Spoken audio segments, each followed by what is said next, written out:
Okay, Qi341 services. The machine has a full service done on all fluids and filters, including engine oil and filter, clutch oil and filter, engine inner and outer air filters, fuel filters, crankcase breather filter, all hydraulic oils and filters, hydraulic tank breathers, feeder gearbox breather, feeder gearbox oil, final drive oil, and pan feeder oil change. So full service. Starting at the front of the machine, we inspected and replaced sealing rubbers that were out of spec, return rollers, all rollers that had flat spots, damaged wouldn't turn. We got them to turn, or we replaced them. We also installed a new main product conveyor belt, and we installed and cleaned the magnet. So this is a new magnet belt here, and we installed that and cleaned all of the metal that was inside this frame. If we move to the rear, or the middle of the machine, blew out all these coolers, cleaned the engine compartment. So this is your engine compartment here. Cleaned out the engine compartment, cleaned the radiators, cleaned the fans, replaced some of the sealing foam to make sure that we're drawing air across those coolers properly. Cleaned out all these control cabinets, cleaned out any material debris that had built up between the pan feeder main product discharge conveyor that goes up here.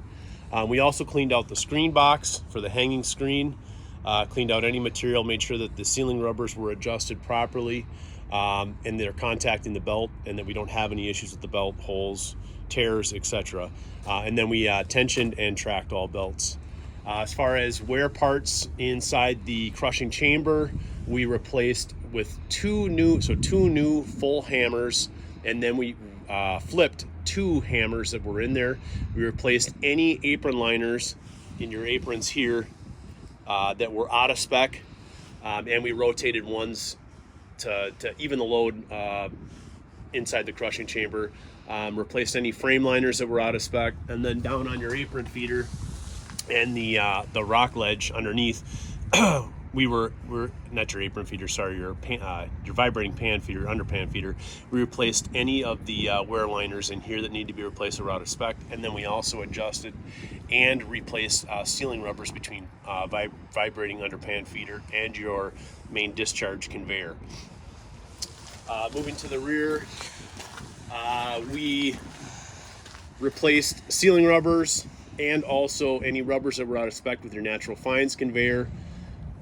We replaced any of the feeder liners up top in your pan feeder up here that needed to be replaced. Made sure there was no material binding or sticking in it. Inside here, this is where your pre-screen is located. This is the new sealing rubber for the pre-screen, and then we also installed a 1.5 inch pre-screen media wire mesh. Going over to the other side, made sure that our belt scrapers were adjusted on all belt scrapers, made sure that the skirting was there, that we had any hydraulic leaks on cylinders, cylinder rams, hoses were repaired and fixed. We also made sure that there are no tears, rips inside this recirculation conveyor. Made sure that all of the rollers on the recirculation conveyor turned and were adjusted properly to not hinder the belt's movement across that conveyor. We also repaired and beefed up this chute that the recirculation conveyor mounts to when this wing is folded up, so that it sits more rigid and just basically doesn't lose any material, keeps it sealed better, and it'll last a little bit longer. We cleaned all the metal out of the screen box. We cleaned all the metal out of the pre-screen, cleaned out any material that buildup that occurred through crushing. You'll see here new sealing rubbers for your vibrating pan under pan feeder, sealing rubber to your main discharge conveyor. Beneath this cabinet here is your two crusher drive belts. We have two brand new crusher drive belts installed and properly tensioned.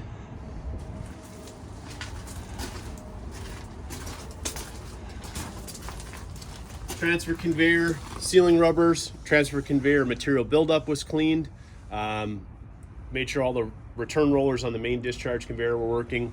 Also cleaned the hydraulic cooler for the hanging screen here. Cleaned all that out as well. Made sure that there was no material buildup.